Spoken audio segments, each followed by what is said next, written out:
Button whole মেশিনে যদি আপার caesar এইভাবে আটক হয়ে যায় বা এরো 82 আসে, তাহলে কিভাবে ঠিক করবেন আপনাদেরকে বিস্তারিত দেখাবো।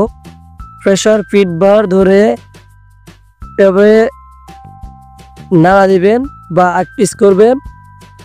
আটপিস করে যে জ্যামটা থাকবে জ্যামটা ছাড়াই নেবেন।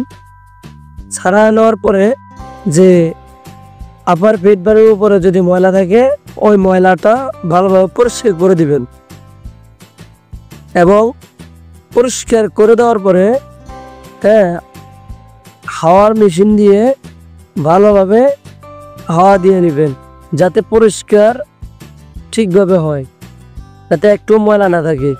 পুরোটা ভালোভাবে দেখে নেবেন যে কোথাও কোনো ময়লা আছে কিনা এই প্রেসার ফিড বারের উপরে। আসলে মূলত প্রেসার ফিড বারের মধ্যে ময়লা থাকার কারণে এই এরো 82 এই চিহ্নটা আসে, সিজার অফ হয়ে যায়। আপনারা এইভাবে এই হাওয়া দিয়া ভালোভাবে পরিষ্কার করে নেবে, তাহলে আপনাদের এই সমস্যাটা অবশ্যই সমাধান হয়ে যাবে ইনশাল্লাহ। আমাদের কাজ প্রায় সম্পূর্ণ হয়ে গেছে। আমরা এখন এটা চালিয়ে দেখব এটা আসলে কতটুকু সঠিকভাবে সম্পূর্ণ হয়েছে। আপনাদেরকে এখন চালিয়ে দেখাবো।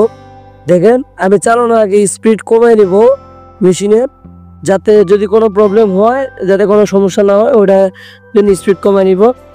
আমি সর্বনিম্ন স্পিড করে দিলাম 400 দিয়ে মেশিনটি স্টার্ট করব।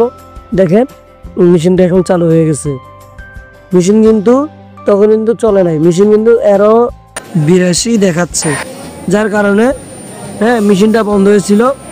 এখন হাওয়ার দিয়ে পরিষ্কার করে দিছি, মেশিনটা স্মুথভাবে চলতেছে। এখন আবার